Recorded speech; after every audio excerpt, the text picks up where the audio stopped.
हम अब बात करेंगे कि कौन से ऐसे खाने हैं जो आपकी वर्स्ट चॉइसेस हैं, वो बहुत ही आपके लिए बुरे हैं। आपने उसका ख़्याल रखना है और उनको निकाल देना है और एंड पर मैं आपको बताऊँगी कि कौन से खाने आपको खाने चाहिए। सो वीडियो को एंड तक देखें।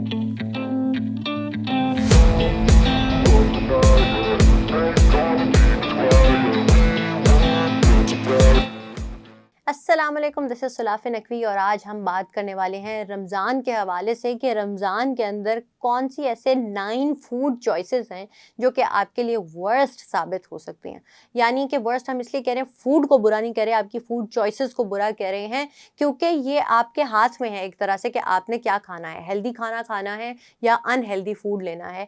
अब रमज़ान के अंदर हमें ये हो रहा होता है कि अब आपको फुलनेस चाहिए, आपने कोई भी ऐसा खाना खाना है जो आपको ज़्यादा देर तक फुल रखेगा। आपने फ्राइड फूड ले लिया, वो आपको अच्छा फ़ील नहीं कराएगा। तो हम अब बात करेंगे कि कौन से ऐसे खाने हैं जो आपकी वर्स्ट चॉइसेस हैं, वो बहुत ही आपके लिए बुरे हैं। आपने उसका ख़्याल रखना है और उनको निकाल देना है और एंड पर मैं आपको बताऊँगी कि कौन से खाने आपको खाने चाहिए। सो वीडियो को एंड तक देखें।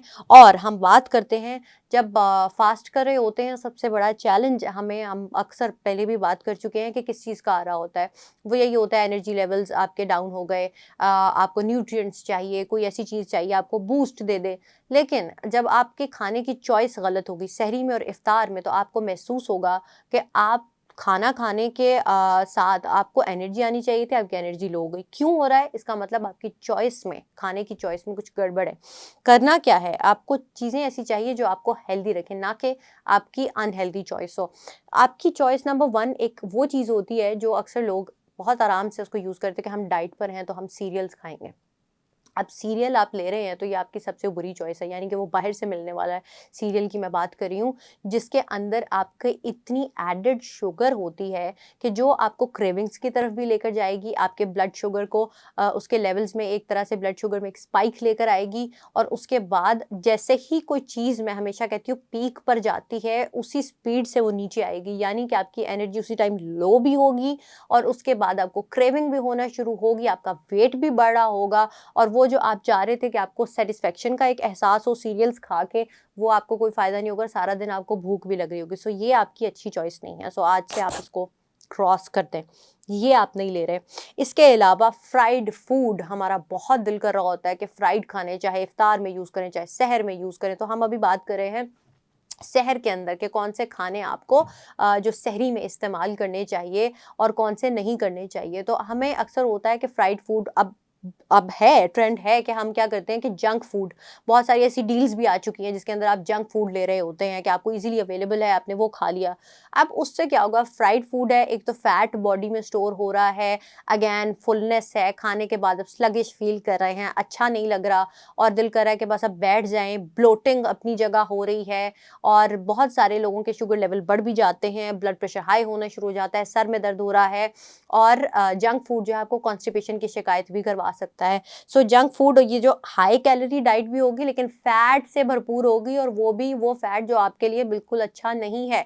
सो आपने इस चीज़ से तो बस साइड पर हो जाएँ कि हम लोग पकौड़े बहुत ज़्यादा खाते हैं, समोसे बहुत ज़्यादा खाते हैं। अच्छा, ये बात, मैं आपको एक बात बताऊँ, इफ्तारी की बात सिर्फ़ ये नहीं है कि लोग इफ्तार में खा रहे होते हैं, सहरी में भी यही चीज़ें रिपीट हो रही होती हैं। तो प्लीज़ उसमें आप समझें वो आपका ब्रेकफ़ास्ट है। ब्रेकफ़ास्ट जितना हेल्दी होगा, सारा दिन आपका आराम से गुज़रेगा। उसके अलावा आपकी चॉइस आती है सॉल्टी फूड। अब उसमें क्या होता है? क्रैकर्स होते हैं, सॉल्टेड, जितने भी आपके नट्स हो गए, नट्स लेने हैं तो वो अनसॉल्टेड होने चाहिए। आपने सॉल्टेड नट्स ले लिए, आपने सॉल्टेड जितने भी आपके आते हैं, वो मार्केट से आपको चिप्स मिल रहे हैं, आप वो खा रहे हैं। अब ये कोई अच्छी चॉइस नहीं है सहर के टाइम पे, यानी कि रोज़ा रखते हुए आप इन चीज़ों का इस्तेमाल करें, ये बिल्कुल आपके लिए अच्छा नहीं होगा। और दूसरा, आपका ड्राई माउथ होना शुरू हो जाएगा, आप ज़्यादा नमक वाली चीज़ का इस्तेमाल करते हैं, अक्सर लोगों की हार्ट बीट तेज़ हो जाती है और वो भी आपके लिए ठीक नहीं है। जिनको हाई ब्लड प्रेशर का इश्यू होता है, वो भी आपके लिए ठीक नहीं होगा। उसके बाद अगर आप सोना भी चाह रहे हैं, आपको नींद भी अच्छे से नहीं आएगी और उसके बाद डिहाइड्रेशन का एहसास होना शुरू हो जाएगा और आपको लगेगा आपको प्यास लगी है, तो आपके लिए रोज़ा भी मुश्किल होना शुरू हो जाएगा, सिर्फ़ आपकी इस एक गलत फूड चॉइस से। तो सॉल्टी फूड से आप लोगों ने दूर रहना है अगर आप चाहते हैं कि दिन भर आपको प्यास का उस तरह एहसास ना हो। यानी कि एक हद तक रोज़े में जिस चीज़ का एहसास होना चाहिए ठीक है, लेकिन आपने सॉल्टी फूड ले लिया तो वो आपको शुरू में ही ये प्रोसेस आपका स्टार्ट हो गया तो आपके लिए मुश्किल हो जाएगा। इसके अलावा आप जो शुगरी ड्रिंक्स, हमारा दिल करता है कोई मीठी चीज़ या कोई मीठा सिरप भी मिलता है ना हमें कोई ड्रिंक वगैरह का, तो हम उसके अंदर भी चीनी डालकर इस्तेमाल कर रहे होते हैं, या बाज़ार से मिलने वाले जो मीठे, हमें रमज़ान के अंदर बहुत सारी कमर्शियल्स वगैरह देख रहे होते हैं तो हमें होता है कि हमने ये ज़रूर लेना है। मतलब वो मार्केटिंग इस तरह से हमारे ज़हन में एक चीज़ को इम्प्लांट कर देते हैं कि ये चीज़ ज़रूर इसका कॉम्बो है, आपने वो नहीं लेना। जितनी शुगरी फूड्स लेंगे वो आपको नुकसान देंगी, जितनी शुगरी फूड्स लेंगे आपका जो हेल्दी लाइफ़स्टाइल नहीं रहेगा, उसको आपको जो एनर्जी ड्रिंक्स होती हैं वो एकदम बूस्ट देती हैं, उसके बाद फ़ौरन से उसी तरह आपके एनर्जी लेवल्स गिरना शुरू हो जाते हैं। आपको डायबिटीज़ के दौरान भी चीज़ें अच्छी नहीं है, हार्ट हेल्थ का इशू आपको आ सकता है, और साथ ही साथ रोज़ा भी आपका अच्छा नहीं गुजरेगा, बजाय इसके कि आपको क्रेविंग ना हो वो डबल ट्रिपल होना शुरू हो जाएगी। So sugary food is a big no. इसके अलावा हम बात करते हैं हाई फैट फूड, यानी कि जितना भी फैट हम भर के खा सकते हैं ना, हमें होता है कि हम ये खाएंगे तो फुलनेस रहेगी, रोज़ा आसान होगा, और इससे उल्टा होना शुरू हो जाता है। हाई फैट फूड की मैं वो बात कर रही हूँ जो आपके लिए बैड, हम नॉर्मल ज़बान में समझाते हैं कि जो फ़ैट आपके लिए बुरा होता है, वो जब आप लेना शुरू कर देते हैं तो आपको मसला होगा। और हाई फैट फूड में सबसे पहले फ्राइड फूड ही आता है और या पैकेज्ड फूड आता है, प्लीज़ उससे दूर रहें, वो मत लें। और ये भी आपको जो फास्टिंग के दौरान अच्छा फ़ील नहीं कराएगा। सबसे पहली चीज़ तो जो भी आप खाना खाते हैं उसको आपको अच्छा फ़ील कराना चाहिए। अगर तो आपको अजीब तरह से फुलनेस का एहसास है, ब्लोटिंग हो रही है, तो इट मीन्स ये खाना आपके लिए नहीं है, तो उसको आप अवॉइड करेंगे।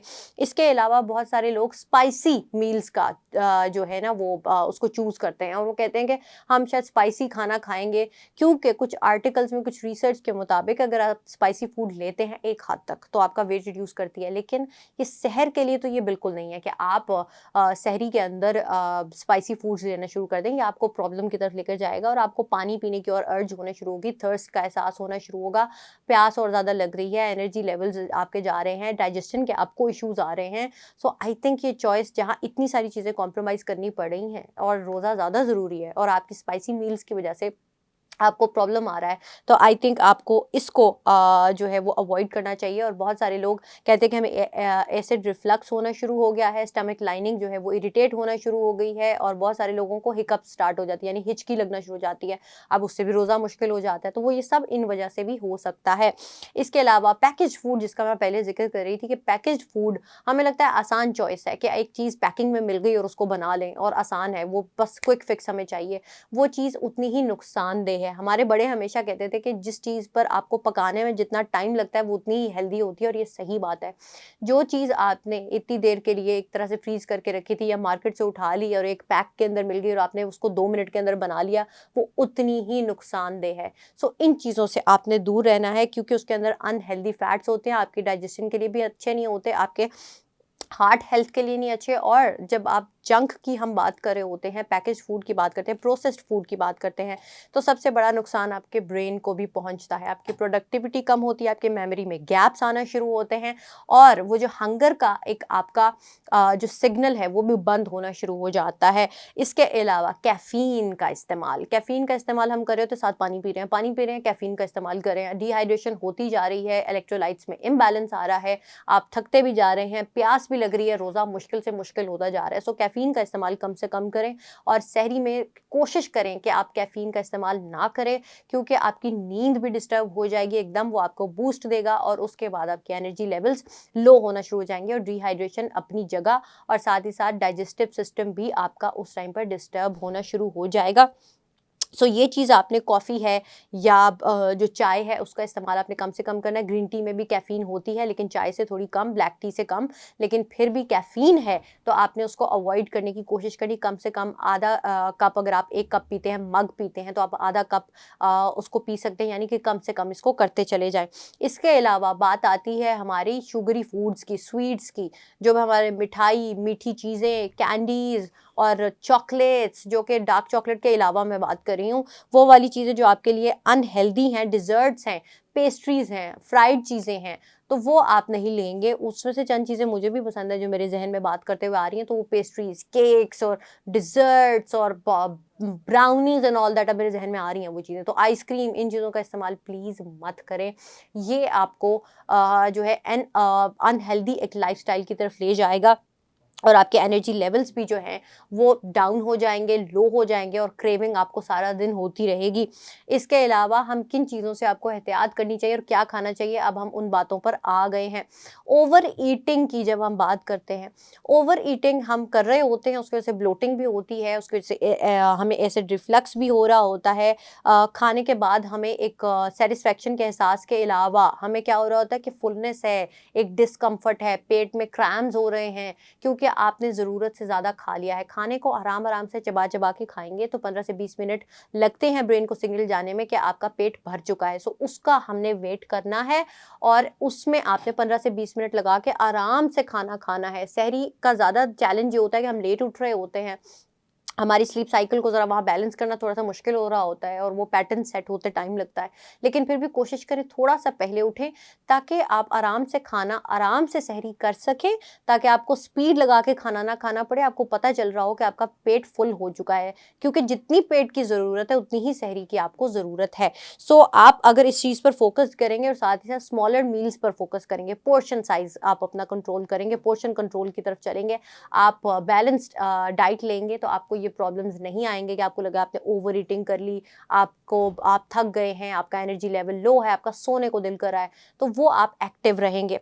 इसके अलावा आपने कंज़्यूम एक्चुअली क्या करना होता है, हम कहते हैं जी हाई फाइबर डाइट आप ले सकते हैं, बैलेंस्ड डाइट आप ले सकते हैं। आप इस्तेमाल कर सकते हैं ओटमील का, आपके जो हमारे साथ ही साथ जो कॉम्प्लेक्स कार्बोहाइड्रेट्स हैं जिनकी हम बात करते हैं, आप उन चीज़ों का इस्तेमाल कर सकते हैं। साथ ही साथ होल ग्रेन ब्रेड की बात करते हैं, एग्स की बात करते हैं, दही की बात करते हैं, डेयरी प्रोडक्ट्स जिनमें मैं योगर्ट कहूँगी, या आप दूध पी सकते हैं। इसके अलावा आपकी जो वेजिटेबल्स हैं या फ्रूट्स हैं उनका आप इस्तेमाल कर सकते हैं। फ्रूट्स की मैं इसलिए बात कर रही हूँ क्योंकि जिनको मीठे की क्रेविंग होती है वो क्रेविंग भी सेटिस्फेक्शन की तरफ चली जाएगी, आपकी क्रेविंग भी ठीक होना शुरू हो जाएगी। इसके अलावा आपके जो पानी में भी आप प्लेन वाटर का इस्तेमाल अगर करते हैं रूम टेम्परेचर पे, या ल्यूक वार्म वाटर, और इसके अलावा मिल्क शेक्स का इस्तेमाल कर सकते हैं या स्मूदी का इस्तेमाल कर सकते हैं। लेकिन अगर आपने फ़ौरन सहरी के बाद लेटना नहीं है तो आप इन चीज़ों का इस्तेमाल कर सकते हैं। लेकिन वो चीज़ें लें जो घर की बनी हुई हों, वो चीज़ें लें कि जिसका पोर्शन आप कंट्रोल कर सकें, और फ्राइड चीज़ें, बाहर से मिलने वाली चीज़ें, वो आप 15 दिन के बाद एक दफ़ा खा सकते हैं और एक ही मील में खा सकते हैं, सारा दिन नहीं खा सकते। सो सहरी क्यों आपकी उस तरह आपको फ़ील होता है कि आप फ्रेश फील नहीं कर रहे, खाना आपके लिए बल्कि एक वो चीज़ बन गया है कि आपको थका देने वाली चीज़ है, आपका उठने को दिल नहीं कर रहा, रोज़ा आपके लिए मुश्किल हो गया, तो ये मिस्टेक्स हैं जो आप कर रहे होते हैं। सो इन फूड्स को ज़रा आप अपनी लाइफ से निकाल दीजिए और 15 दिन के बाद आप एक दफ़ा इसको ले सकते हैं। लेकिन अगर आप इन चीज़ों को सही से फॉलो करेंगे जिस तरह आपको बताई गई हैं, तो आपका रमज़ान भी आराम से गुजरेगा, आपका रोज़ा भी आराम से गुजरेगा, आप दूसरों की मदद भी कर सकेंगे, बजाय इसके कि सारा रोज़ा आपको सोकर गुजारना पड़े। क्योंकि सबसे बड़ी चॉइस, मैंने आपको कहा, फूड चॉइस होती है कि वो गलत है या सही है, ये डिपेंड करता है कि आपका रोज़ा किस तरह से गुजरेगा। आई होप कि आपके लिए ये वीडियो बेनिफिशियल साबित हुई होगी, और वीडियो पसंद आई है तो आप इसको लाइक करें, सब्सक्राइब करें चैनल को, और हिट द बेल आइकन, ताकि आइंदा आने वाली तमाम वीडियोस का नोटिफिकेशन आपको मिलता रहे। फ्रेंड्स एंड फैमिली के साथ इसको आपने शेयर ज़रूर करना है और खुशियाँ बांटें लोगों में। अपना बहुत ज़्यादा ख्याल रखें। This is Sulafi Naqvi signing off. Allah हाफ़िज़।